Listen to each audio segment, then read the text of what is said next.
The heat of the desert sun scorched the earth near Marv, a once mighty city resting on the ancient Silk Road, its walls whispering tales of empires long past. But in 1510, the silence of this historic oasis was shattered by the roar of clashing armies. Two powerful forces stood face to face, their eyes burning with determination, their swords eager to decide the fate of Central Asia. The Battle of Marv was about to begin, a fight not just for land, but for honor, faith, and survival. On one side were the Safavids, led by the fiery Shah Ismail I, a young ruler with a vision to unite Persia under Shah Islam and expand his empire's influence far beyond its borders. His army was disciplined and diverse, infantry armed with matchlock muskets, heavily armored cavalry, and elite warriors called the Kizilbash, recognizable by their red headgear. Their guns cracked through the air, a relatively new weapon in Central Asian warfare that offered a deadly advantage if used correctly.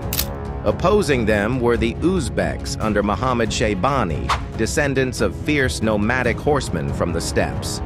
The Uzbeks thrived on speed and surprise, their cavalry renowned for lightning-fast charges and deadly archery from horseback.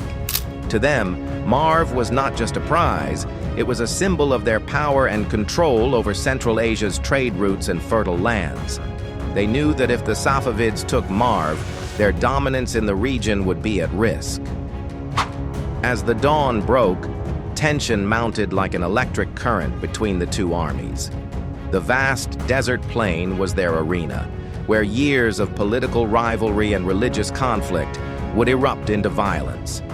The Safavid musketeers arranged themselves in tight formations, their guns glinting in the morning light, ready to repel the swift Uzbek cavalry charges. The Uzbeks, clad in lighter armor and riding swift horses, prepared to unleash their most fearsome tactic, fast, coordinated attacks meant to break enemy lines before muskets could fire effectively.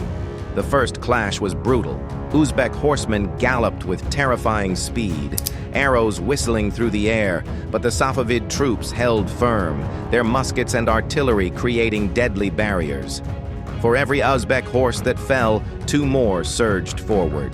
The battle swayed back and forth, a deadly dance where bravery and strategy intertwined.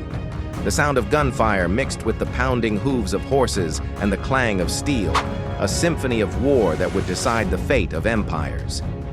Yet the battle was not only fought on the field. The minds of commanders were weapons, too. Shah Ismail knew that his troops' firepower had to be used carefully, protecting vulnerable infantry from being overrun by fast-moving cavalry. Muhammad Shaybani, ever cunning, sought gaps in the Safavid lines to exploit, hoping to turn the tide with a decisive blow. Hours passed, both sides suffering heavy losses, but neither willing to yield. Though no clear victor emerged from the bloody contest that day, the Battle of Marv was a critical moment in the ongoing Safavid-Uzbek struggle for Central Asia. It showcased the clash between traditional nomadic cavalry warfare and the rising influence of gunpowder weapons, a harbinger of the changing nature of warfare in the region. It was also a fight steeped in religious conflict, Shia Safavids versus Sunni Uzbeks, adding layers of ideological intensity to an already brutal war. In the aftermath, the city of Marv remained contested territory, a prize neither empire could fully claim for long. The battle's legacy endured, influencing the politics, religion, and military tactics of Central Asia for decades. It was a reminder that in this vast and volatile land, power was never permanent, and the sands of history could shift with the rise and fall of just one battle. History is full of shadows, secrets, and forgotten voices, and we're here to bring them back to life. If this story moved you, imagine what else waits to be uncovered. From ancient fortresses to whispered legends, each tale holds power.